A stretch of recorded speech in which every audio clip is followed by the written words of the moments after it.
வணக்கம். நான் உங்கள் அட்மான் சர்தார்ஜி ஜெயங்கொண்ட சொல்ல போகிறேன். இன்றைக்கி என்ன கவிதை சொல்ல போகிறேன்னு பார்த்தீங்க அப்படின்னா, இன்று உலக காகித தினம். அந்த காகிதங்களை பற்றி, அந்த காகிதத்தை பற்றி அழகான ஒரு கவிதை இதோ உங்களுக்காக.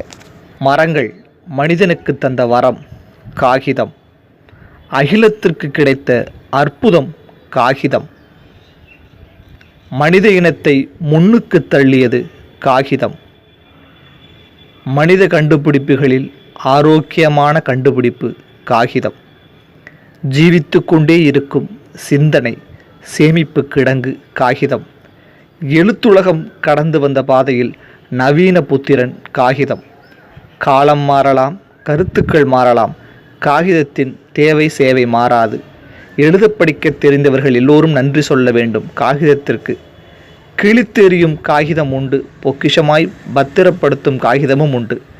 எத்தனை நிறங்கள், எத்தனை வகைகள், எத்தனை மொழிகள் அதன் மேல். ஆம், எத்தனை மொழிகள் அதன் மேல். எத்தனை விரல்கள் அதன் மேல். ஆம், எத்தனை விரல்கள் அதன் மேல். கசங்குவதால் கண்ணீரும், கசங்காமல் இருப்பதால் கர்வமும் அதற்கு கிடையாது. முதியோரின் கையொப்பமாகட்டும், குழந்தையின் கிறுக்கல்களாகட்டும், எல்லாமும் சுகமாய் சுமக்கும் காகிதம். இயற்கை தந்த செயற்கைத்தனம் காகிதம். காகிதம் என்பது ஒரு செய்தி அல்ல, காகிதம் இல்லாமல் ஒரு செய்தியும் அல்ல. உழைத்து கொண்டே இருக்கும் உழைப்பாளி காகிதம். காகிதம் இல்லாமல் போயிருந்தால் கல்வி இவ்வளவு வளர்ச்சி கண்டிருக்காது. எத்தனை தகவல்கள் பட்டி தொட்டி எங்கும் கொண்டு செல்கிறது காகிதம். காதல், கவிதை, காவியம், கலாச்சாரம் எத்தனை சுமக்கிறது காகிதம். பால் கணக்கில் தொடங்கி பள்ளி கணக்கு வரையில் காகிதம் செய்யாத சேவை என்ன சொல்லுங்கள். உழைத்து உழைத்து ஓடாகாமல் ஏடாகி போனது காகிதம்.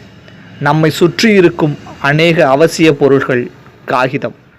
காகிதத்தில் எழுதும்பொழுது கவலை குறையும், உணர்ந்து உண்டா நீங்கள்.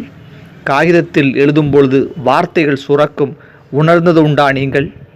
எழுத படிக்க தெரியாத காகிதம் எழுத படிக்க உதவுகிறது, அதுவே அதன் சாதனை. காலம் உள்ளவரை காகிதம் வாழும், காகிதம் வாழ்க. மீண்டும் இதை போன்ற அழகான கவிதையோடு உங்களை எல்லாம் சந்திக்கும் வரை உங்களிடமிருந்து விடைபெறுவது உங்கள் அன்பன் சர்தார்ஜி ஜெயங்கொண்ட சொல்புரம். நன்றி, வணக்கம்.